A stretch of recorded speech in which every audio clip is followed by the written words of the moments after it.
Hello दोस्तों, आपका स्वागत है अपने छोटे से परिवार में। आज हम फाइनली आप लोग के लिए क्लास 10 का चैप्टर 1 रियल नंबर जो वास्तविक संख्या, उस वास्तविक संख्या से रिलेटेड जितनी भी एग्जाम्पल है उस एग्जाम्पल में से कुछ एग्जाम्पल इस वीडियो के माध्यम से कराएंगे, कुछ एग्जाम्पल नेक्स्ट वीडियो के माध्यम से कराएंगे। जो इस एग्जाम्पल कराएंगे वो एग्जाम्पल आपके बेसिक और बिहार बोर्ड से रिलेटेड आपका एग्जाम्पल होगा। अगर आप पिछला वाला वीडियो भी नहीं देखें जिसमें से आपको बेसिक कॉन्सेप्ट के साथ साथ सारे जानकारी भी दिए गए हैं, वह जाकर फाइनली आप वीडियो को देख लीजिए। सारे के सारे वीडियो आपको प्लेलिस्ट में देखने को मिल जाएगा। तो चलिए फाइनली हम वीडियो को शुरू करते हैं। आप शुरू से लेकर लास्ट इस वीडियो के माध्यम से बने रहिए। जैसे क्वेश्चन आप स्क्रीन बोर्ड पर देख सकते हैं। क्वेश्चन आपका क्या कह रहा है? कह रहा है कि 4052 आपका और 12576 का एचसीएफ क्या करना है और किस विधि से, तो यूक्लिड विभाजन एल्गोरिथम से आपको एचसीएफ फाइंड आउट करना है। तो हम आपको बताए थे कि विभाजन एल्गोरिथम का आपको प्रमेय बताए थे। जो आपका प्रमेय 1 नंबर क्वेश्चन को यहाँ पर हम सोल्व करते हैं। जैसे यूक्लिड विभाजन प्रमेय का आपको हम बताए थे, आगे आपको निकालना है यहाँ पर कि 4052 है एंड आपका 12576 है। और यूक्लिड विभाजन एल्गोरिथम में हम आपको बताए थे इसका फॉर्मूला ए बराबर बी क्यू प्लस आर बताए थे।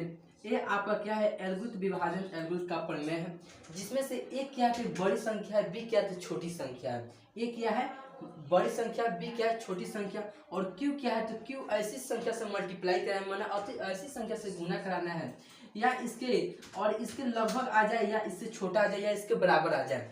अब देखिए आर वैसी संख्या है जो क्या सक्सेसफुल है कि मतलब इससे जोड़ने पर इसके बराबर हो जाए। अब देखिए इस क्वेश्चन को सोल्व करते हैं। मतलब ए का मान लेना है तो इस दोनों में से बड़ी संख्या लेंगे। तो बड़ी संख्या क्या है? तो 12576 है बड़ी संख्या। अब देखिए बी का मान लेना है छोटी संख्या जो आपका 4552 है। अब देखिए अब आपका गुना करना है, वैसी संख्या से गुना करना है, इसके बराबर आ जाए या इसके लगभग आ जाए। अब देखिए यहाँ पर अगर आप 2 से गुना करें तो 4 दूनी 8 होगा, 12000 है, 8000 आ जाएगा। 3 से गुना करिएगा तो 4 3 12, 12000 लगभग इसके आ जाएगा। अगर हम यहाँ से 3 से गुना कर देते हैं 3 से, तो इसमें ऐसी संख्या से जोड़े कि इसके बराबर आ जाए। तो सिंपली आप क्या कीजिए, जैसे इस संख्या से आप अगर गुना कराए हैं 4052 में 3 से गुना करा तो देखिए कितना आया है। 3 दूनी 6, 5 3 15 और 4 3 12, 12156 आपका फाइनल आया है। और टोटल संख्या कितना है जी? तो 12576 आपकी टोटल संख्या आया। कितना है? 12156 आया है। इसमें से फाइनली आप घटा दीजिए। घटाने पर क्या आएगा? यहाँ से 2 आपका हो जाएगा, 7 में से 5 गया 2, 5 में से 1 गया 4, मतलब 420 आपका फाइनली आ जाएगा। तो क्या होगा? 420 आपका शेषफल हो जाएगा जो आर का मान होगा। अब देखिए इसमें से बी आगे आपका आगे आएगा, आर आपका इसके सामने आएगा। देखिए बी आपके आएगा पहले आएगा 4052 बराबर, इसमें से आर क्या है? 420। वैसी संख्या से मल्टीप्लाई कराएं, इसके क्या हो जाए? बराबर हो जाए। तो देखिएगा यहाँ पर अगर यहाँ से 9 से करते हैं 9 चुका 36 और यहाँ से कराइएगा तो इसके लगभग आपके सामने आ जाएगा। और देखिए यहाँ पर हम कराते हैं 420, यहाँ से 9 से क्या कराते हैं? गुना कराते हैं। 0 9 दूनी 18, 1 9 चुका 36, 1 37, 3780 आपका आ जाएगा। और अब देखिए यहाँ पर कट कितना है? 3780 आया है। और टोटल कितना है? तो 4052 है। टोटल कितना है? 4052 है। इसमें संख्या को घटा देना है। अब देखिए टोटल संख्या कितना है? 4052 है। और आया संख्या कितना है? 37800 आपका आया है। अब देखिए इसमें से घटा दीजिए, 2 आपका हो जाएगा। और यहाँ देखिए 5 यहाँ पर हाथ से लीजिएगा तो 15 हो जाएगा। 15 में से 8 गया 7 बचेगा, यहाँ पर 9 बचा, 9 में से 2 गया, यहाँ पर कितना होगा? 7 गया 2 हो जाएगा। 772 आपका फाइनली आ जाएगा। कितना आएगा? 772। और कितने मर्त में किए हैं? तो 9 मर्त में। और जोड़ेंगे कितने? 272 जोड़ेंगे। अब देखिए 420 आपका सामने आएगा। कितना आएगा? 420 आपका सामने आएगा। अब देखिए और यहाँ पर आर का मान कितना है? 272। और गुना कितने संख्या से कराना था? आप देखिए यहाँ पर 2 से गुना करें तब कितना होगा? ज़्यादा हो जाएगा, 420 से ज़्यादा हो जाएगा। 1 से गुना होगा। कितने? 1 से गुना होगा। अब देखिए आपका टोटल कितना है? 420 से टोटल। और संख्या कितना है? 272 आपका संख्या है। इसमें से माइनस कर दीजिए। 10 में से 8 घटाइएगा 2, 10 में से 2 घटाइएगा आपका 8 हो जाएगा। यहाँ पर 1 बचा, यहाँ से घटाइएगा तो आपका 4 बचेगा, 48 आपका आएगा। कितना आएगा? 48 आपका फाइनली आएगा। आपका 48 आएगा। और यहाँ से देखिएगा एक यहाँ से घटाइएगा तो कितना है 1 यहाँ 3 3 में से 148 आपका फाइनली आएगा। अब देखिए 272 आपका क्या होगा आगे आएगा, मतलब ए का मान हो जाएगा और 148 बी के जगह पर आएगा। वैसी संख्या से गुना कराना है या इसके लगभग इससे छोटा आ जाए। अब देखिए यहाँ से 1 से गुना कराइएगा तो इसके लगभग आ जाएगा 148 आपका आ जाएगा। टोटल संख्या कितना है 272 है। 148 माइनस कीजिएगा, क्या जी 148 माइनस कीजिएगा, 12 में से 8 कटिएगा तो कितना होगा 4 हो जाएगा, यहाँ 6 बच जाएगा और 6 में से आप 4 घटाइएगा 2 बचेगा, यहाँ से 124 आपका फाइनली आ जाएगा। प्लस में 124 आपका आ जाएगा। अब देखिए 148 ए का मान हो जाएगा 124, वैसी संख्या 1 से गुना कराइएगा और प्लस में आप 24 जोड़ दीजिएगा, आपका मान आ जाएगा।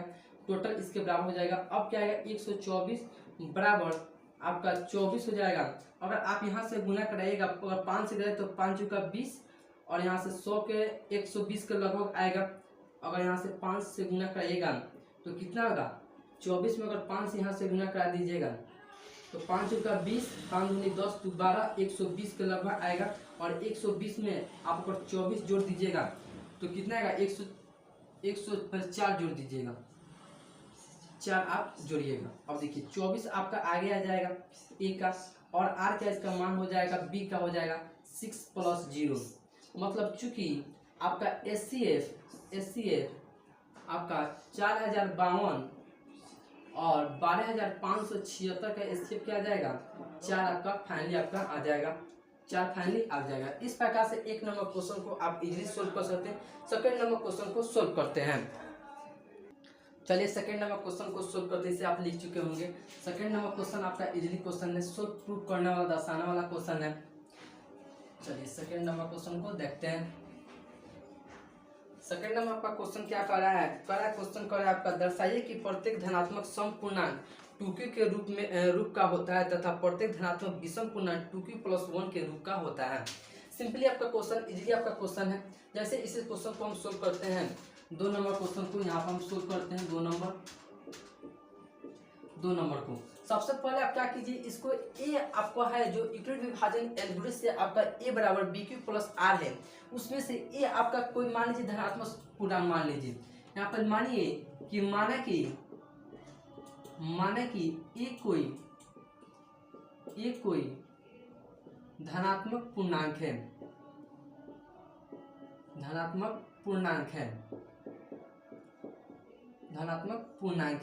तो ए बराबर धनात्मक पूर्णांक है तो बी बराबर क्या हो जाएगा जी 2 हो जाएगा, बी बराबर 2 हो जाएगा। अब देखिए यूक्लिड विभाजन जो एल्गोरिथम का प्रमेय है तो ए बराबर BQ + R है, ए बराबर BQ + R है, जिसमें से आपका R यहाँ पर क्या होगा, जहाँ लिख सकते हैं जहाँ R बराबर 0 1 2 होगा, 2 तक लेना है तो आपका 1 और 2 हो जाएगा, 0 और 1 होगा। अब देखिए जो आपका R का मान है 0 और 1 आपका R का मान है, इस R का मान क्या कीजिए बारीकी से एक एक रख कर इस इक्वेशन में आप रख कर सोल्व कीजिए। जैसे आप यहाँ पर जब लिख सकते हैं R बराबर 0 रखने पर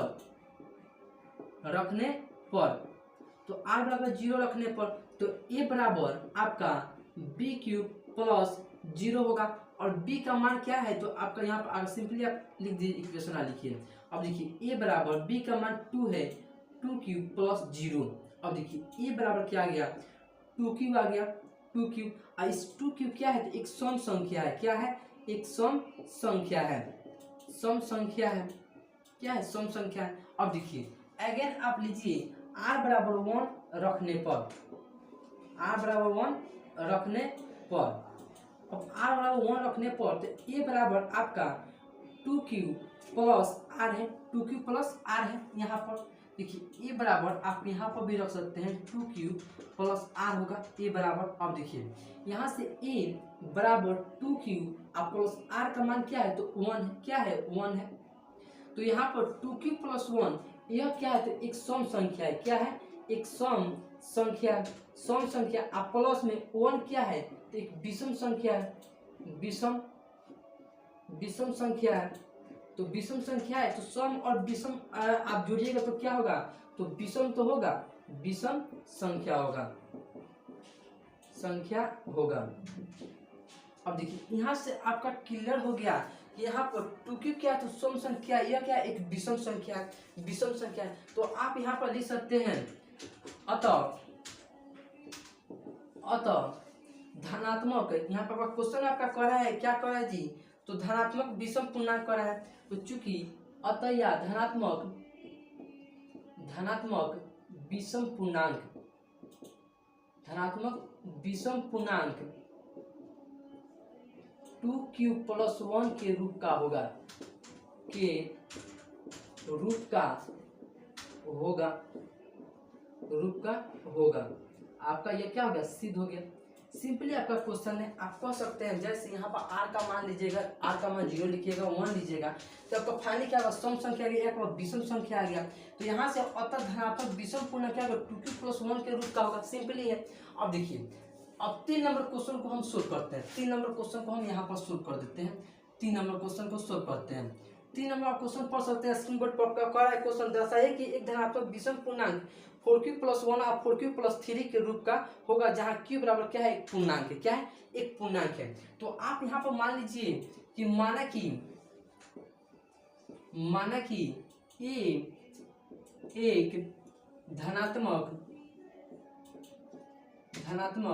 विषम पूर्णांक है।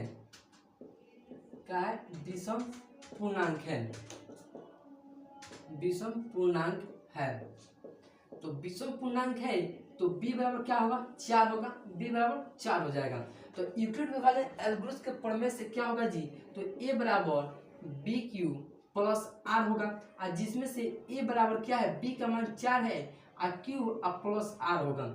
ये आपका क्या होगा, समीकरण के रूप में आपका बन गया। जहां आप देख सकते हैं, जहां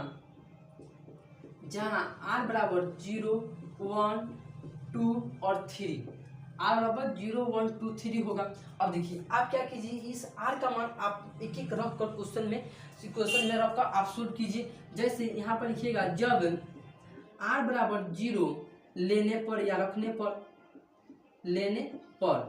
तो r बराबर 0 लीजिएगा, तो a बराबर आपका 4q प्लस 0 लीजिएगा r का मान, तो ये आपका क्या हो जाएगा, a बराबर 4q आपका फाइनल आ जाएगा कि नहीं आ जाएगा। और ये जो 4q है तो क्या है, एक सम संख्या, क्या है, एक सम संख्या है, सम संख्या है। अब देखिए, अब r का मान a लेने पर, r का मान 1 रखने पर, तो r का मान 1 रखिएगा तो 4q प्लस r है, जो यहाँ पर r का मान क्या लिखिएगा, तो 1 रखिएगा। क्या रखिएगा, 1 रखिएगा। अब देखिए, ये जो 4q है तो क्या है, एक सम संख्या है। क्या है, एक सम संख्या है। और जो वहाँ पर 1 है तो 1 क्या है, एक विषम है। क्या है, विषम है। ये दोनों को ऐड कर दीजिएगा तो क्या हो जाएगा जी, तो विषम संख्या हो जाएगा कि नहीं, विषम संख्या हो जाएगा, विषम संख्या हो जाएगा। अब देखिए, अब r बराबर 2 लेने पर, तो ये r बराबर 2 लीजिएगा तो a बराबर क्या हो जाएगा, 4q प्लस 2 हो जाएगा, 4q + 2 हो जाएगा। यहाँ पर या आप r का मान अगर रख लीजिए, अब रखिए मान, यहाँ पर 4q प्लस में 2 हो जाएगा। ये 4 क्या है, तो सम है। क्या है, सम है। अब देखिए, प्लस में 2 क्या है, तो विषम, मतलब ये 2 भी क्या है, तो सम है। क्या है, सम है। 2 भी क्या है, सम है। और सम ऐड कीजिएगा तो क्या होगा, सम संख्या होगा कि नहीं, सम संख्या होगा, सम संख्या है, सम संख्या है। अब देखिए, अब r बराबर अगर आप 3 लेते हैं, r बराबर 3 लेने पर तो a बराबर क्या होगा, 4q प्लस 3 हो जाएगा। और यहाँ पर यह r का मान आगे लिख दीजिए। अब देखिए, a बराबर का क्या हो जाएगा, 4q प्लस में 3 हो जाएगा। और जो यहाँ पर 4 क्या है, तो एक क्या है, सम है। क्या है, सम है। अब प्लस में 3 क्या है, तो विषम है।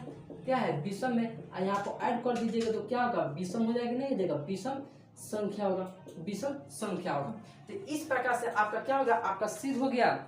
जैसे यहाँ पर आप कह सकते हैं कि अतः धनात्मक विषम पूर्णांक क्या है जी, तो आपका धनात्मक विषम पूर्णांक उसके रूप का होगा। जैसे यहाँ पर आप कह सकते हैं कि अतः, यहाँ पर चूंकि अतः धनात्मक विषम पूर्णांक धनात्मक विषम पूर्णांक, तो यह आप देखिएगा तो ये आपका क्या होगा, सम है। सम है, यह क्या एक विषम है, क्या है विषम है, और एक विषम यहाँ पर भी है, क्या है एक विषम यहाँ पर भी है। तो आप कह सकते हैं धनात्मक विषम पूर्णांक 4q + 1 तथा 4q + 3 के रूप का होगा, 3 के रूप का होगा होगा। इस प्रकार से क्या होगा, सोल्व हो जाएगा, इस प्रकार से सोल्व कर सकते हैं। इसे आप लिखिए, फिर मिटाते हैं, नेक्स्ट क्वेश्चन की बढ़ते हैं। चलिए आप लिख चुके हैं, नेक्स्ट क्वेश्चन की बनाते हैं। 4 नंबर क्वेश्चन एक और बनाते हैं, एग्जाम्पल का 4 नंबर, एग्जाम्पल का 4 नंबर क्वेश्चन को, एग्जाम्पल का 4 नंबर क्वेश्चन पढ़ सकते हैं। जैसे आपका क्वेश्चन कर रहा है कि एक मिठाई विक्रेता के पास 420 काजू की बर्फियां और 130 बादाम की बर्फियां हैं। वह इनकी ऐसी ढेरी बनाना चाहती है कि प्रत्येक ढेरी में बर्फियों की संख्या समान रहे तथा ये ढेरियां बर्फी की परात में न्यूनतम स्थान घेरे। इस काम के लिए प्रत्येक ढेरी में कितनी बर्फियां रखी जा सकती है। इस क्वेश्चन को बनाने के लिए सिंपली आप क्या कीजिए, यूक्लिड विभाजन जो प्रमेय है उस प्रमेय से आप एचसीएफ निकाल दीजिए। क्या कीजिए जी, एचसीएफ निकाल दीजिए। जैसे 4 नंबर क्वेश्चन है आपका, जैसे 2 आपका है काजू का है, एक काजू का 420 है और एक क्या है 130 आपका बेदाम का है, बेदाम का। और इस दोनों का क्या कीजिए, तो दोनों का एक एचसीएफ निकाल दीजिए। किसका एचसीएफ निकाल दीजिए, तो किससे, यूक्लिड विभाजन प्रमेय से आप क्या कीजिए, एचसीएफ आप फाइंड निकाल दीजिए। तो चलिए इसका एचसीएफ निकालते हैं। जैसे यूक्लिड विभाजन जो प्रमेय होता है ए बराबर BQ + R होता है। अब देखिए जो यहाँ पर ए क्या है तो बड़ी संख्या है, बी क्या है तो छोटी संख्या, तो इस दोनों में से ए का मान क्या होगा, तो 420 होगा। अच्छा, बी क्या होगा 130 होगा। अच्छा, अब क्यू का मान लेना है, तो क्यू का मान वैसी संख्या लेना है या इसके बराबर है, इससे छोटा आ जाए। अब देखिए इसे अगर क्या करते हैं, अगर 3 से मल्टीप्लाई करा देते हैं, गुना कराते हैं, तो इससे छोटा आ जाएगा, छोटा आ जाएगी नहीं, तो 3 39 390 हो जाएगा। और 300 420 यहाँ पर, तो इसको 30 अगर ऐड कर दीजिएगा तो 420 आपका फाइनल हो जाएगा, नहीं हो जाएगा। अब देखिए इसमें से बी आपका क्या होगा, आगे आ जाएगा, बी आगे आ जाएगा, 130 हो जाएगा। जो आर का मान है यहाँ पर आ जाएगा। अब देखिए यहाँ पर ऐसी संख्या से गुना करना है, इसके छोटा कर दे या बराबर कर दे। तो अगर यहाँ से अगर 4 से गुना कर दीजिएगा तो 120 इसके लगभग आ जाएगा, नहीं आ जाएगा, आ जाएगा। तो 120 इसके लगभग आएगा, तो 120 आ गया। तो इसमें से अगर 10 अगर ऐड कर दीजिएगा और सिस्पल के रूप में, तो क्या होगा, इसके बराबर हो जाएगा कि नहीं हो जाएगा, 10 ऐड कर दीजिएगा। तो अब देखिए यहाँ पे बी आपका क्या होगा, आगे आ जाएगा बराबर, जो यहाँ पर आर है शेष के रूप में आगे का बी के रूप में आएगा। अब देखिए गुना और ऐसी संख्या से 3 से गुना हो जाएगा तो इसके रूप में हो जाएगा, बराबर हो गया। अब प्लस में 0 क्या हो जाएगा, शेषफल हो जाएगा। तो चूंकि, तो आप यहाँ से पढ़िए, चूंकि एचसीएफ 420 और 130 का क्या होगा जी, तो 10 आपका क्या होगा, एचसीएफ होगा, क्या होगा, एचसीएफ होगा। और क्वेश्चन में आपका क्या कहना है कि प्रत्येक ढेरी में कितने बर्फियां रखी जा सकती है, तो प्रत्येक बर्फी में आप 10-10 कर ढेरी रखी जा सकती है। कितने, प्रत्येक बर्फी में आप लिख सकते हैं, चूंकि प्रत्येक बर्फी में 10-10 ढेरी रखी जा सकती है, रखी जा सकती है, रखी जा सकती है। इस प्रकार से आपका क्या होगा, आपका फाइनली आपका आंसर हो गया। इस प्रकार से आपका 1 से लेकर 4 लेकर आप इजीली क्वेश्चन को फाइनली आप सोल्व कर सकते हैं। ये आपका क्या होगा, एग्जाम्पल का क्वेश्चन है, बेसिक क्वेश्चन है।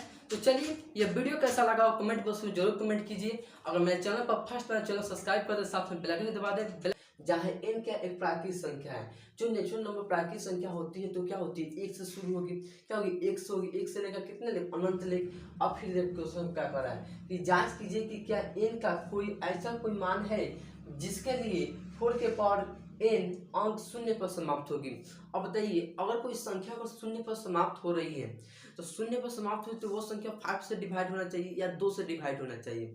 जैसे मान लीजिए एग्जाम्पल के थ्रू, अगर मान लीजिए अगर 10 कोई संख्या है, 10 नंबर कोई 10 है, तो ये संख्या क्या है, 0 पर समाप्त हो रही है, 0 पर समाप्त हो रही है, तो ये संख्या कितने 5 से डिवाइड होगी या 2 से भी डिवाइड होगी। अगर मान लीजिए अगर संख्या कोई अगर 100 ही है तो 100 है तो 2 से डिवाइड होगी, 2 से डिवाइड होगी, नहीं होगी। अच्छा, और ये 5 से भी डिवाइड होगी, 5 से भी डिवाइड होगी। तो इस एक क्वेश्चन में आप देख सकते हैं, जैसे आप यहाँ पर कुछ आप भाषा के रूप में आप कुछ लिख सकते हैं। जैसे 5 नंबर क्वेश्चन को यहाँ पर हम शुरू करते हैं। जैसे यहाँ पर लिखिए एन के लिए, यहाँ पर लिखिए एन के लिए, एन क्या है तो प्राकृतिक संख्या है। एन के लिए 4 के पावर एन, एन कितने से 4 के पावर एन अगर शून्य पर समाप्त हो तो 5 से डिवाइड होना चाहिए। तो वही बात यहाँ पे लिख दीजिए 4 के पावर एन के, चाहे 4 के पावर एन अगर शून्य पर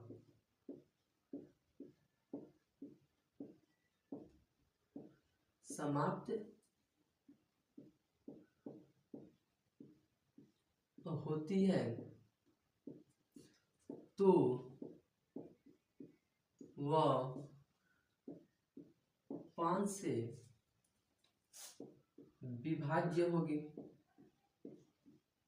विभाज्य होगी। देखिए और ये संख्या 5 से विभाज्य होगी, लेकिन इसके 4 के पावर n का अगर अभाज्य गुणनखंड कीजिएगा, यहाँ पर देखिए अब आप लिख सकते हैं 4 के पावर n का अभाज्य गुणनखंड,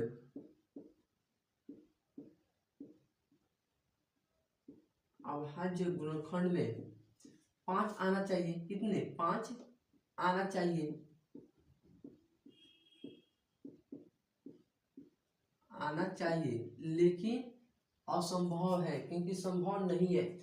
5 के पावर यहाँ पर लिख सकते हैं 5 आना चाहिए, लेकिन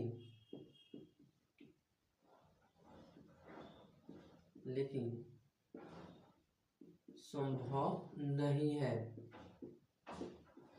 अच्छा आप लिख सकते हैं जैसे अर्थात में, देखिए अर्थात में इसके ऐसे अभाज्य गुणनखंड करते हैं तो 4 के पावर n, तो आप इसे लिख सकते हैं जैसे 2 के पावर और 2n लिख सकते हैं कि नहीं अभाज्य गुणनखंड के रूप में। तो इसमें आपको सिर्फ 2 ही देखने को मिला है, क्या 2 ही आपको देखने को मिला है। तो आप यहाँ पर लिख सकते हैं इसमें 2 के अलावा कोई अन्य संख्या नहीं है। इसमें चाहे इसमें 2 के अलावा अन्य कोई संख्या नहीं है, अन्य कोई संख्या नहीं है।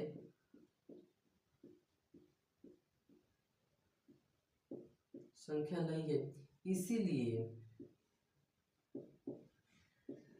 आपका क्वेश्चन में क्या कह रहा है कि n का कोई ऐसा मान है जिसके लिए आपको 4 के पावर n पर शून्य समाप्त होगी, तब क्वेश्चन तो नहीं, इसीलिए ऐसा कोई मान नहीं है। इसलिए ऐसा लिख सकते हैं, ऐसा कोई मान नहीं है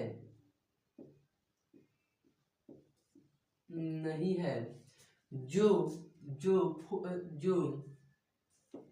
या जिसके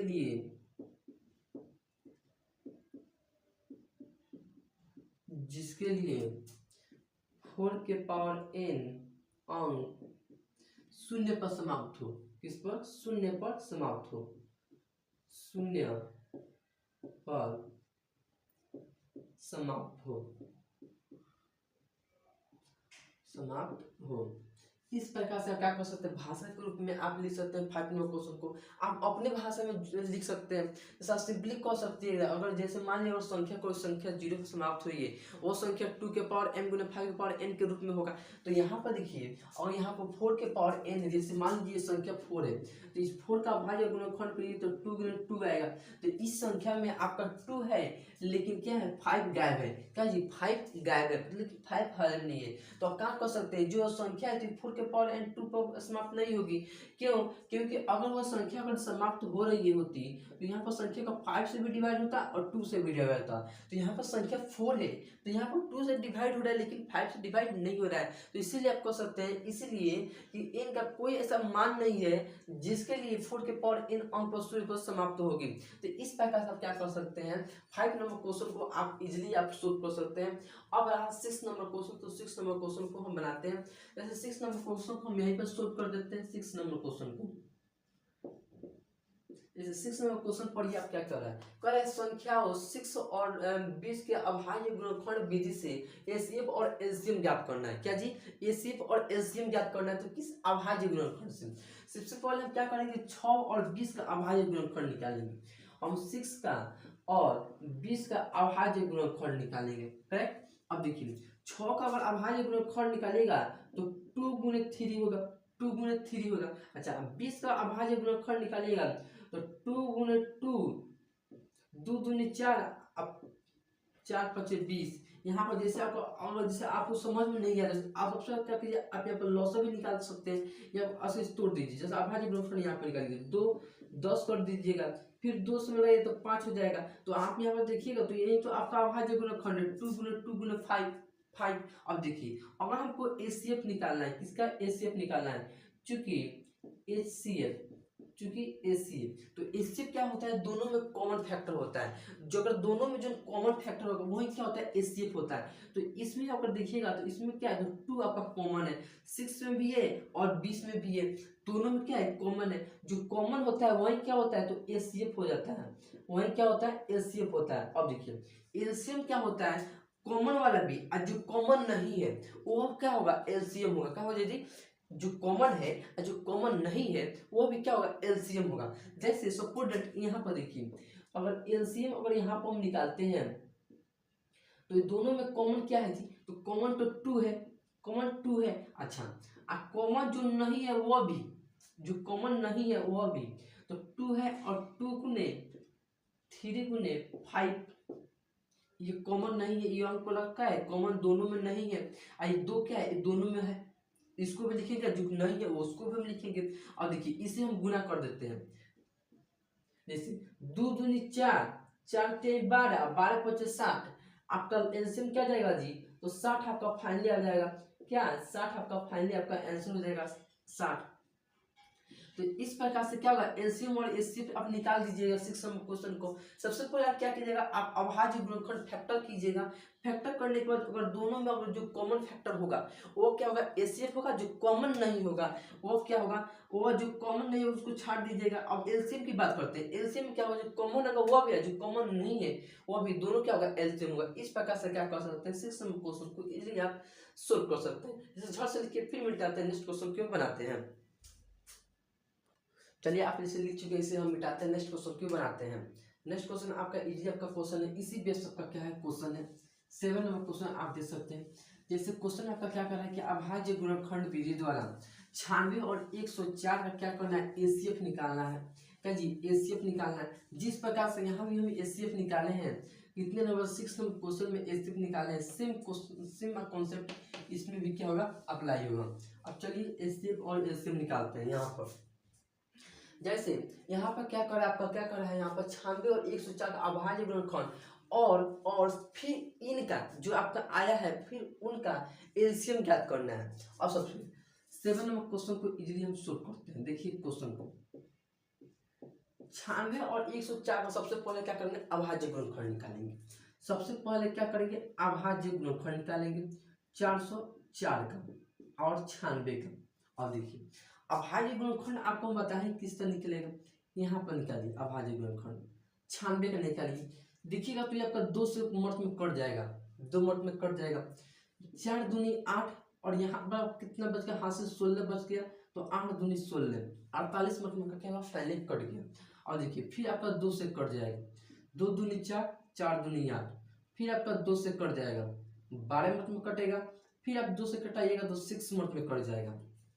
अब देखिए फिर आपका 2 मर्द में कट जाएगा, फाइनली आपका 3 आ जाएगा। अब देखिए 96 का प्राइम फैक्टर क्या हो गया, इसका फैक्टर क्या होगा जी, 2 गुने 2 गुने 2 गुने 2, 1 2 3 4 5, 1 2 3 4 1 5, 5 को 2 हो गया और गुने 3। इसे आप लिख सकते हैं शॉर्ट के रूप में 2 के पावर 5, अब गुने 3 लिख सकते हैं, 3 लिख सकते हैं इस प्रकार से, या इस प्रकार दोनों जिस मन में करो उसका लिख सकते हैं। अब देखिए 404 का आप निकालिए, इसका 400 4 का निकालिए। तो 404 का अगर निकालिएगा यहाँ पर 2 से मत में लगेगा तो 2 दूनी 4 0, 2 दूनी 4, फिर 2 मत में लगेगा 0 1। अब इसके बाद नहीं कटेगा, क्या जी, नहीं कटेगा। तो आप यहाँ पर क्या हो जाएगा 2 गुने 2 गुने 101 हो जाएगा, 101 हो जाएगा। अब देखिए चूंकि चूंकि अगर आपको एसीएफ निकालना है, क्या जी, एसीएफ निकालना है, सबसे पहले आप इसे शॉर्ट को वाला फॉर्म को यहाँ पर हटा लीजिए, बाद में आप लिख सकते हैं या आप जिस फॉर्म में लिख सकते हैं। जैसे अब देखिए एसीएफ, एसीएफ क्या होता है, तो कॉमन फैक्टर। इसमें कॉमन फैक्टर देखिए तो क्या है जी, 2 है कि नहीं, यहाँ पर 2 यहाँ पर भी है दोनों में, और यहाँ पर भी दोनों में है, 96 में भी है, 104 में भी है। तो कॉमन फैक्टर क्या होगा जी, तो 2 गुने 2 होगा, 2 गुने 2 का, क्यों, यहाँ पर 2 यहाँ पर भी है, 2 यहाँ पर, 4 इसमें भी है, 4 इसमें भी है, दोनों में 4 4 है कि नहीं। और दोनों क्या होगा, एसीएफ होता है, कॉमन क्या होता है, एसीएफ होता है, कॉमन फैक्टर। अब देखिए इसको गुना कीजिएगा आपका 4 आ जाएगा, ये 4 क्या होता है, इसका आंसर हो जाएगा एसीएफ। आपका फाइनली आपका निकल गया, क्या जी, एसीएफ निकल गया। एसीएफ किस तरह निकला, तो कॉमन फैक्टर जो हुआ वो आपका एसीएफ हो गया, क्या जी, एसीएफ हो गया। अब चलिए एलसीएम की बात करते हैं। अब क्या कर रहा है कि फिर इनका एलसीएम निकाले, क्या जी, फिर इनका एलसीएम निकाले। तो आपको पता होगा कि दो संख्याओं का गुणनफल, दो संख्याओं का गुणनफल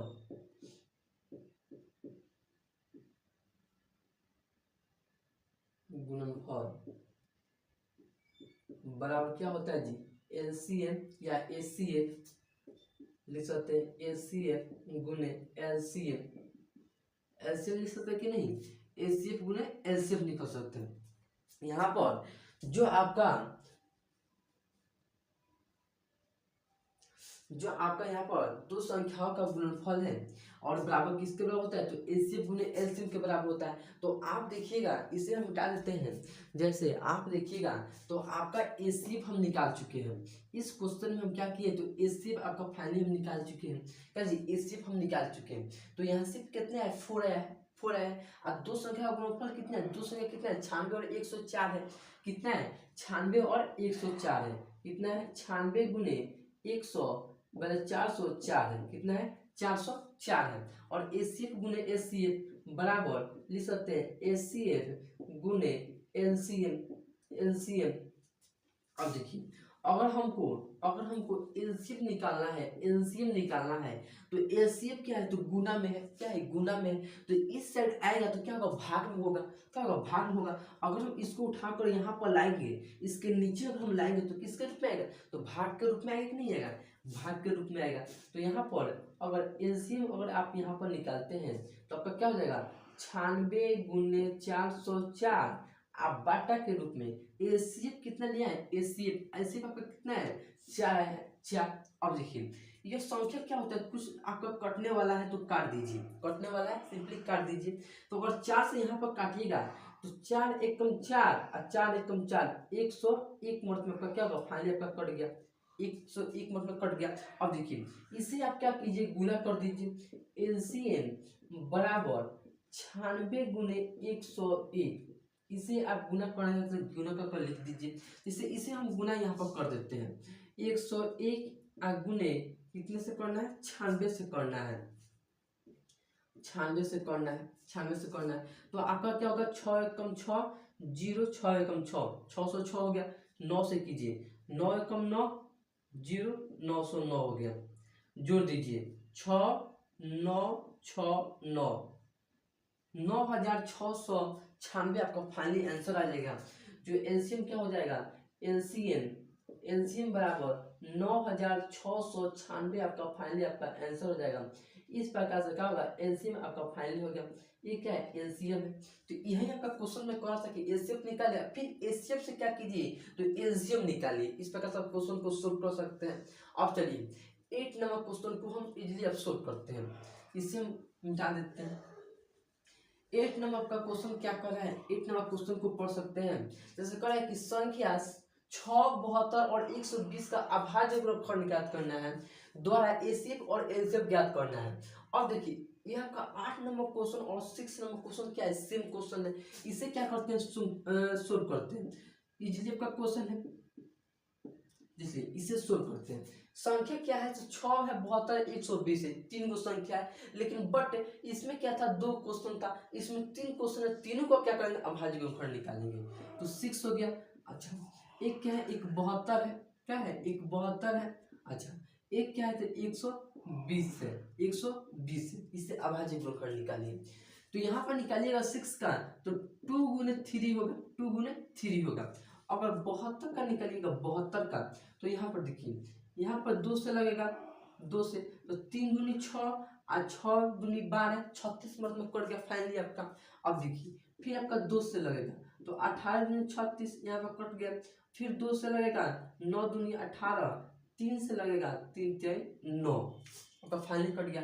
तो इसका अभाज्य गुणनखंड क्या क्या आ गया, 2 गुने 2 गुने 2 और गुने 3 गुने 3, आपका फाइनली आ गया। अब देखिए 120 का निकालिए, किसका, 120 का। तो 120 का निकालिएगा, 2 मर्त में कटेगा, तो 60 मर्त में कट जाएगा, नहीं कट जाएगा। फिर आपका 2 से कटेगा 30 मर्त में, फिर 2 से 15 मर्त में, और फिर आपका 3 से कट जाएगा 5 मर्त में। फाइनली आपका कट जाएगा, नहीं कट जाएगा। अब देखिए इसे गुना, प्राइम फैक्टर लिख दीजिए यहाँ पर, 2 गुने 2 गुने 2, 3 बार में, फिर आपका 3 गुने 5, करेक्ट। अब देखिए अब क्या करें, एचसीएफ निकालना है, किसका, चूंकि एचसीएफ निकालना है, एचसीएफ निकालना है। तो एचसीएफ क्या होगा, कॉमन फैक्टर होगा। तो इसमें से तीनों में देखिएगा कॉमन फैक्टर क्या है जी, 2 है, क्या है, 2 आपका कॉमन फैक्टर है। 3 भी है, 3 भी है, यहाँ पर देखिए 3 भी इसमें आपको देखने को मिला है कॉमन फैक्टर में। तो आपका क्या हो जाएगा, 2 गुने 3 होगा, 2 गुने 3 होगा, मतलब 6 आपका क्या होगा, आंसर हो जाएगा। 6 आपका क्या होगा, फाइनली आपका आंसर हो जाएगा। इस प्रकार से क्या होगा, एलसीएम, आप एलसीएम निकाल सकते हैं। अब चलिए एलसीएम की बात करते हैं। एलसीएम क्या होगा मेरे दोस्त, तो एलसीएम की बात करते हैं। तो एलसीएम क्या होगा, जो कॉमन है उसको भी लिखिए आगे, कॉमन वाला अगर आप लिख दीजिए। तो 2 गुने 3 कॉमन वाला है। अब देखिए जो कॉमन नहीं है उसको भी लिखिए आप, जो कॉमन नहीं है उसको लिखिए। तो 2 गुने 2, यहाँ पर 2 गुने 2, 2 गुने 2। आप फिर देखिए इसमें भी क्या है, 3 है, 3 है, आप गुने 5 होगा, होगा 5 होगा। इस प्रकार से क्या करते हैं, एलसीएम निकाल सकते हैं। तो इस प्रकार से क्या एलसीएम निकाल सकते हैं। अगर आप इसे सोल्व करने थे तो सोल्व कर दीजिए, जैसे इसे आप सोल्व कर दीजिए।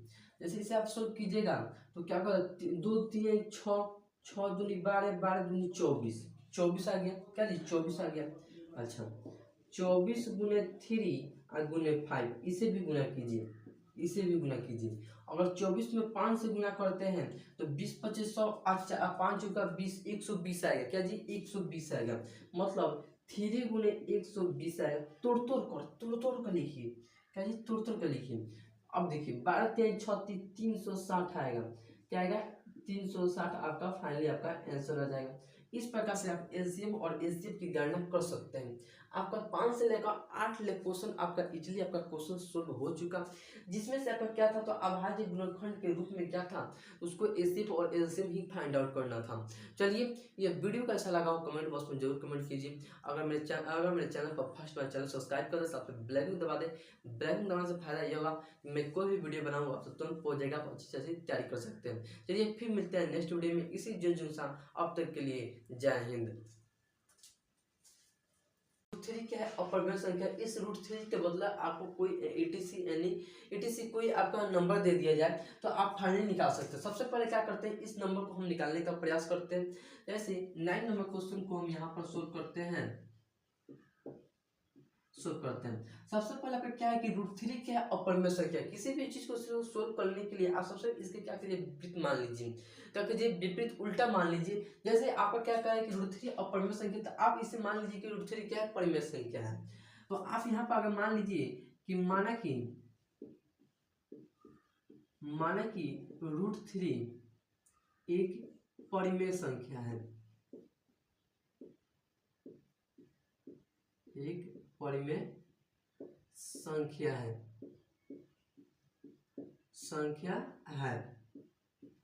अगर यह परिमेय संख्या है तो p बटा q के फॉर्म में होगा।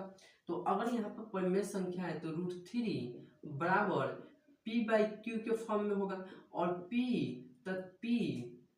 तथा यहाँ पे लिख सकते हैं p तथा q एक स्वअभाज्य संख्या है।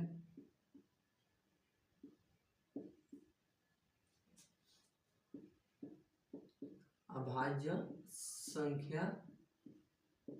संख्या है और q नॉट इक्वल 0 है, मतलब q आपका 0 के बराबर नहीं होना चाहिए। अब देखिए यहाँ पर देखिए तो ये आपका जो कुछ समीकरण दिख रहा होगा, जैसे √3 बराबर p बाई q आपको दिख रहा होगा, ये आपका सोल्व होगा। ये क्या आपका सोल्व होगा, तो इसे हम इजीली सोल्व करते हैं। इसके हर में क्या करते हैं, एक अंक एक दे देते हैं, देने से कोई प्रॉब्लम, क्योंकि यहाँ पर क्या होगा √3 ही कहाएगा, √3 ही कहाएगा। इसे सोल्व करते हैं तो यहाँ पर क्या हो जाएगा, p बराबर √3 q हो जाएगा, या q √3 हो जाएगा, या q √3 या q √3 q हो जाएगा, q √3 हो जाएगा, q √3 हो जाएगा आपका। अब देखिए इसे क्या किए, क्रॉस मल्टीप्लाई गुना कराए, p को 1 से कराए, q को √3 से कराए, यहाँ पर गुना करा दिए। अब देखिए अब आपको क्या करना है, आप इसका स्क्वायर वर्ग कर दीजिए। यहाँ पे लिखिए कि दोनों तरफ, यहाँ पर दोनों तरफ वर्ग करने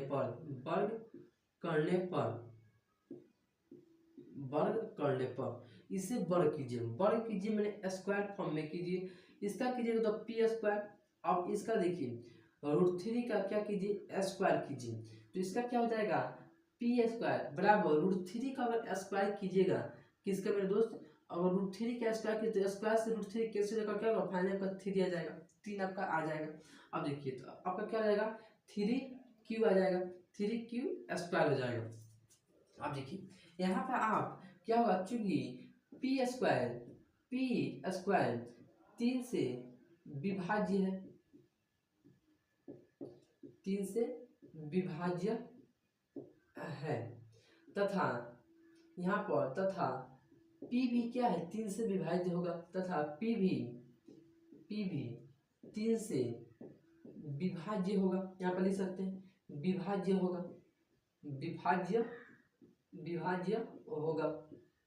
विभाज्य होगा। क्यों, क्योंकि अगर मान लीजिए अगर संख्या अगर 9 है, तो इस संख्या 3 से विभाजित होगा कि नहीं होगा, 3 से विभाजित होगा, तो 3 से विभाजित होगा तो क्या होगा, 3 होगा। और 3 भी क्या होगा, 3 से विभाजित होगा कि नहीं होगा, 3 भी 3 से विभाजित होगा। एग्जाम्पल के थ्रू अब देखिए यहाँ पर p स्क्वायर 3 से अगर विभाजित हो जाए तो p भी क्या होगा, 3 से विभाजित होगा। अब देखिए अब क्या कीजिए आप, अब p बराबर 3r मान लीजिए। इस r की जगह पर आप कुछ भी मान सकते हैं, r मानिए, m मानिए, कुछ भी आप से आप कुछ भी मान लीजिए। जैसे इसका आप p बराबर 3r मान लीजिए। 3 किस तरह माने, जैसे यहाँ पर अगर 3 कहता सिद्ध करने तो 3 मान लेते हैं, सिंपल कॉन्सेप्ट। अगर 5 कहता तो 5 मान लेते, जो आपका कहता वो आप मान लेते हैं यहाँ पर। अब देखिए यहाँ पर क्या होगा, अब इसका क्या करते हैं, दोनों तरफ इसका भी क्या करते हैं, स्क्वायर कर देते हैं। क्या करते हैं, स्क्वायर कर देते हैं। यहाँ पर लिखिए दोनों तरफ वर्ग करने पर इसका वर्ग कीजिएगा तो क्या होगा जी, तो p स्क्वायर अब बराबर 3r का स्क्वायर हो जाएगा। अब 3 का स्क्वायर कीजिएगा तो 9 होगा कि नहीं होगा, यहाँ पर, या आप यहाँ पर लिख दीजिए जैसे 3 का स्क्वायर करना है तो यहाँ पर आप लिखिएगा p स्क्वायर बराबर 9r स्क्वायर होगा कि नहीं। अब देखिए इसको हम क्या करते हैं, यहाँ पर हम सोल्व करते हैं, इसको हम क्या करते हैं, यहाँ पर हम लाते हैं और यहाँ पर हम सोल्व करते हैं। जैसे यहाँ पर p स्क्वायर क्या है, p स्क्वायर 9 से अगर विभाजित है, हाँ p स्क्वायर अगर 9 से विभाजित है तो p भी क्या होगा, 9 से विभाजित होगा, p भी क्या होगा, 9 से विभाजित होगा। जैसे यहाँ पर आपका अगर p स्क्वायर 9 से विभाज्य है तो p भी 9 से विभाज्य होगा, 9 से विभाज्य होगा, 9 से विभाज्य होगा। क्या जी 9 से विभाज्य होगा। जैसे आप सिंपल कॉन्सेप्ट लिख सकते हैं, जैसे अगर आप यहाँ पर फिर देखिएगा, जैसे आप यहाँ पर देखिएगा, इसी पे आप क्या कर सकते हैं, सोल्व कर सकते हैं। अगर इस p के जगह पर अगर हम इस p वाला मान रख दें, इक्वेशन 1 में देखिए, इक्वेशन 1 मान लीजिए, अगर इस p के जगह पर इस p वाला अगर मान रख दें यहाँ पर 3q² बराबर 9r² मान रख दें, तो देखिए ये क्या होगा, 3 से ये क्या होगा, 9 मत में 3 मत में कट जाएगा, तो आपका क्या जाएगा, आपका सिंपली आ जाएगा q² बराबर 3r², 3r² आएगा कि नहीं आ जाएगा। क्यों, इस समीकरण हम 1 से लिए, समीकरण 1 में p का स्क्वायर का मान दिया हुआ है, तो p स्क्वायर का मान सिंपली पुट कर दिए, रख दिए, और रखने के बाद इसे क्या किए, सोल्व कर दिए हैं। तो आप यहाँ पर कह सकते हैं कि अगर q² अगर 3 से विभाज्य है, तो q भी क्या है, 3 से विभाज्य होगा। क्या भी 3 से विभाज्य होगा। यहाँ पर अगर आपका q² अगर 3 से विभाज्य है, q भी क्या होगा, 3 से विभाज्य होगा, 3 से विभाज्य होगा। तो अतः आप कह सकते हैं, जैसे चूंकि p तथा q 3 से विभाज्य होगा, 3 से विभाज्य, 3 से विभाज्य होगा, 3 से विभाज्य होगा। लेकिन अब यहाँ पर 3 से विभाज्य होगा, तो ये मेरा, अगर आप इसका एसीएफ निकालिए, जैसे इसका एसीएफ क्या होगा, एसीएफ, तो एसीएफ आपका क्या होगा, आपका 1 होगा, क्या होगा, 1 होगा। और यहाँ पर क्या है, नॉट इक्वल 1 के बराबर आएगा एसीएफ, अगर इसका एसीएफ निकाले तो 3 आएगा, एसीएफ क्या आएगा, 3 आएगा। तो आप यहाँ पर कह सकते हैं चूंकि या अतः, चूंकि या इसलिए आपका हमारा या हमारा मानना गलत है, हमारा मानना गलत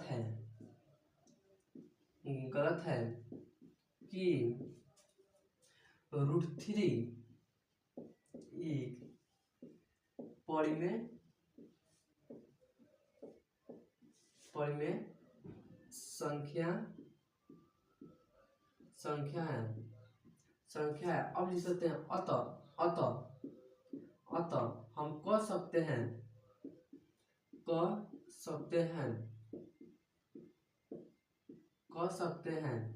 कि √3 एक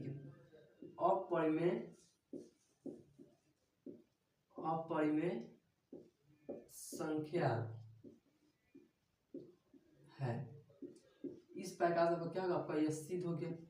इस प्रकार से आप क्या कर सिद्ध कर सकते हैं, सिंपली आपका क्या कहा था, जैसे √3 क्या है, तो अपरिमेय संख्या है, √3 अपरिमेय संख्या, तो अपरिमेय है तो इससे हम उल्टा मानेंगे, अपोजिट मानेंगे। तब मान लीजिए परिमेय संख्या सोल्व करेंगे, इक्वेशन को वर्क करेंगे, वर्क करने के बाद यहाँ पर p का मान आएगा इक्वेशन 1 में, तो यहाँ पर इक्वेशन 1 में आएगा, यहाँ पर देखिए, तो p² का मान क्या है, एक इक्वेशन 1 में रख दिए, इक्वेशन 1 से रख दिए यहाँ पर, तब क्या होगा, q² हो गया, क्या है, q², तो q² 3 से विभाजित, तो q भी क्या होगा, 3 से विभाजित होगा, तो p और q क्या है, 3 से, दोनों 3 से विभाजित है। तो हमारा मानना गलत है कि √3 क्या है, परिमेय संख्या, अतः हम कह सकते हैं कि √3 क्या है, अपरिमेय संख्या। इस प्रकार से आप क्वेश्चन को इजीली आप सोल्व कर सकते हैं। 9 नंबर क्वेश्चन को आप इजीली आप क्या कर सकते हैं, सोल्व कर सकते हैं। अब देखिए 10 नंबर को अगर क्वेश्चन को हम यहाँ पर सोल्व करें, 10 नंबर क्वेश्चन क्या है, तो इजीली आपका क्वेश्चन है, क्या कर रहा है कि दर्शाए कि 5 - √3 क्या अपरिमेय संख्या है, क्या है जी, 5 - √3 क्या अपरिमेय संख्या, इसे सोल्व करते हैं। तो अपरिमेय संख्या के अपोजिट आप मान लीजिए, जैसे आप यहाँ पर मान लीजिए कि माना कि 5 - √3 एक क्या है, एक परिमेय संख्या मान लीजिए, क्या मान लीजिए, परिमेय संख्या है, परिमेय संख्या मान लीजिए। अब देखिए, अगर आप परिमेय मानते हैं तो आपका क्या हो जाएगा, 5 - √3 बराबर p/q के फॉर्म में होगा, और p तथा q स्वअभाज्य है, क्या है, स्वअभाज्य है, स्वअभाज्य है, स्वअभाज्य है। और क्यू नॉट इक्वल क्या है जी, क्यू नॉट इक्वल 0 है, क्या है, क्यू नॉट इक्वल 0 है। अब देखिए इस इक्वेशन को अगर हम सोल्व करते हैं, सब 1 मान लीजिए, 1 मानने का मतलब कुछ भी नहीं है, सिंपली आप सोल्व कर सकते हैं, आपको देखने में आसान लगेगा। अब देखिए इसे क्या करते हैं, सोल्व करते हैं, इसे सोल्व कीजिएगा तो p बराबर यहाँ पर कीजिएगा तो क्या हो जाएगा जी, यहाँ से गुणा करिएगा, इसमें गुणा करिएगा तो 5 माइनस रूट 3 क्यू हो जाएगा, 5 माइनस रूट 3 क्यू हो जाएगा। अब देखिए इसको इस साइड लाइए, इसको इस साइड लाइए, मतलब इसको इस साइड लाइए तो ये पर प्लस में जाएगा, इसको इस साइड भेजिएगा तो क्या होगा, माइनस में हो जाएगा, माइनस में हो जाएगा। अब देखिए इसे क्या करते हैं, इस 5 माइनस रूट 3 है तो ये अपर में संख्या है, इसे अगर सिंपली आप क्या करते हैं, यहाँ पर सॉल्व करते हैं, जैसे आपका क्या हो जाएगा, रूट 3 क्यू हो जाएगा, रूट 3 क्यू हो जाएगा, नहीं हो जाएगा। अब देखिए यहाँ पर बराबर, अब इसको इस साइड भेजिए तो 5 और यहाँ पर गुना में भाग में, गुना में इसका भाग में हो जाएगा, यहाँ पर इसको इस साइड भेजिए तो क्या होगा, माइनस में हो जाएगा, माइनस में हो जाएगा, माइनस में नहीं हो जाएगा। अब देखिए अगर अगर आप यहाँ पर रूट 3 को यहीं पर रहने दीजिए, ये आपका गुना में है तो इस साइड आएगा तो क्या होगा, भाग में हो जाएगा, क्या हो जाएगा जी, भाग में हो जाएगा, 5 माइनस पी बटा क्यू हो जाएगा, फाइनल हो जाएगा कि नहीं हो जाएगा। अब देखिए यहाँ पर आप कह सकते हैं ये दोनों तथा पी तथा क्यू क्या है, एक पूर्णांक है, तथा पी तथा क्यू एक पूर्णांक है, क्या है, पूर्णांक है, पूर्णांक है, तो पूर्णांक है। और यहाँ पर हम आपको सीख कर दिखाएं कि रूट 3 एक क्या है, अपरिमेय संख्या, रूट 3 एक अपरिमेय संख्या है, रूट 3 क्या है, अपरिमेय संख्या है। और यहाँ पर चूंकि इसीलिए यहाँ पर क्या होगा, 5 माइनस पी बटा क्यू एक परिमेय संख्या है, परिमेय संख्या है, क्या है, परिमेय संख्या है। तो अतः अतः आप इसे फिर लिखिए, इसे मिटाते हैं और क्वेश्चन को इसको हम सोल्व करते हैं। चलिए आप इसे लिख चुके हैं, इसे हम मिटा देते हैं और क्वेश्चन को आगे हम बढ़ाते हैं।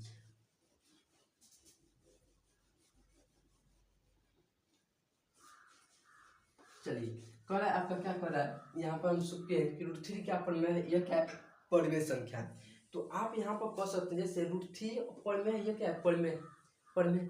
तो अतः हमारा मानना गलत है, यहाँ पर चूंकि आप लिख सकते हैं, चूंकि हमारा मानना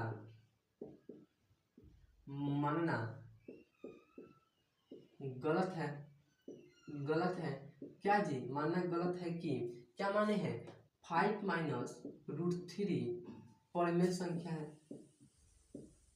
परिमेय संख्या है, परिमेय संख्या है। अतः अतः हम कह सकते हैं, अतः हम कह सकते हैं,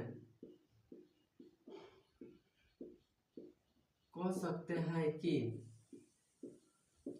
5 माइनस रूट 3 एक अपरिमेय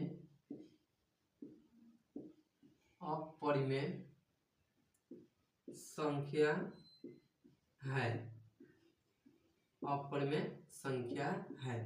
इस प्रकार से क्या कर सकते हैं आप, 10 नंबर क्वेश्चन को इजीली आप सोल्व कर सकते हैं। सिंपली आप कुछ नहीं था, आपको क्या करना, यहाँ पर आपको परिमेय माने हैं तो परिमेय के रूप में फॉर्म करना था, करने में इक्वेशन को सोल्व कीजिए, ध्यान से सोल्व कीजिए। पी और क्यू क्या पूर्णांक है, तो यहाँ पर देखिए यह आपका अपरिमेय संख्या सोल्व किए जस्ट इसके पहले।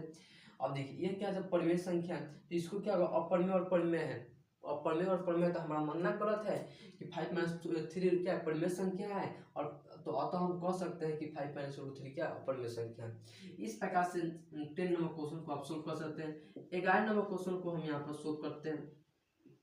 जैसे 11 नंबर क्वेश्चन क्या कर रहा है, सिर्फ उसी तरह है कि 3√2 एक अपरिमेय संख्या, सिर्फ वही प्रोसेस आप करना है। तो आपको यहाँ पर मानना है कि माना कि 3√2 एक परिमेय संख्या है, एक परिमेय संख्या है। तो परिमेय संख्या है मेरे दोस्त, तो क्या होगा यहाँ आपका 3√2 बराबर P/Q के फॉर्म में होगा। और P तथा Q एक सभाज्य संख्या है,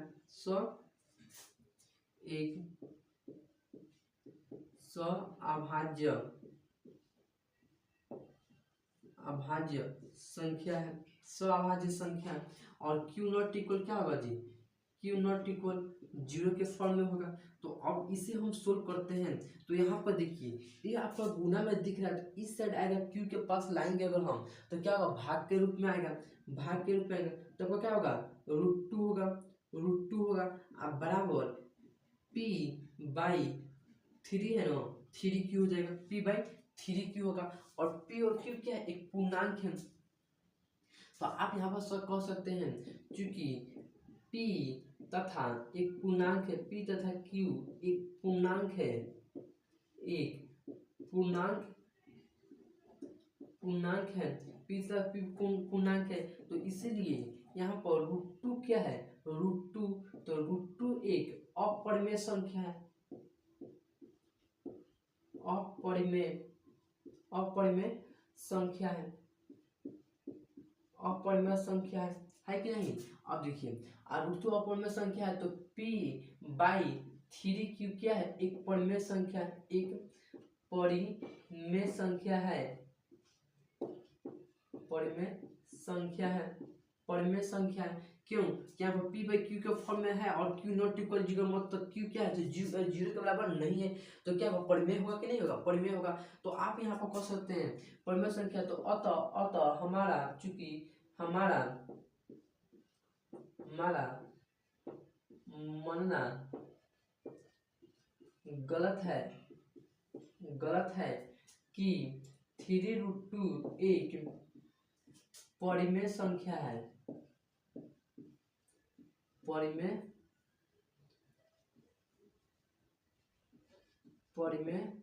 संख्या है। ये आपको दिख रहा होगा परिमेय संख्या क्या है, परिमेय संख्या है। तो यहाँ पर हम बनाते हैं, यहाँ पर हम लिख देते हैं, यहाँ पे सकते हैं। अतः आप कह सकते हैं, अतः हम कह सकते हैं कि 3√2 एक अपरिमेय संख्या है।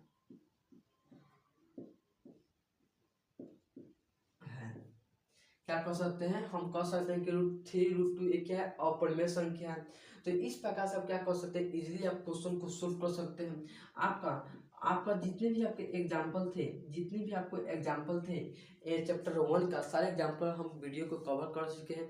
अगर आप पिछला वाला वीडियो नहीं देखे तो यहाँ पे भी जाकर देख लीजिए, क्योंकि यह भी आपको जो क्वेश्चन दिख रहा होगा, ये क्वेश्चन क्या है, मोस्ट इंपोर्टेंट क्वेश्चन सारे के सारे VVI क्वेश्चन आपको है। तो चलिए ये वीडियो कैसा लगा कमेंट में से जरूर कमेंट कीजिए। अगर मेरे चैनल पर फर्स्ट बार चैनल सब्सक्राइब कर साथ में ब्लैक भी दबा दें। ब्लैक दबाने से फायदा ये होगा कि मैं कोई भी वीडियो बनाऊँ आप तक तुरंत पहुंच जाएगा, अच्छी से अच्छी तैयारी कर सकते हैं। चलिए फिर मिलते हैं नेक्स्ट वीडियो में, इसी प्रकार के और भी वीडियो लेते आएंगे। जो आपको नेक्स्ट कॉन्सेप्ट होगा, नेक्स्ट आपका टॉपिक होगा, तो सबसे मजेदार क्वेश्चन होगी। जब से आपको बेसिक कॉन्सेप्ट आप नहीं जानिएगा तो आप क्या करते हैं, क्वेश्चन को सोल्व नहीं कर सकते। तो आप जाकर फाइनली आप प्लेलिस्ट से वीडियो को कवर कीजिए, आप बेसिक कॉन्सेप्ट जान लीजिए। चलिए फिर मिलते हैं नेक्स्ट वीडियो में, अब तक के लिए जय हिंद।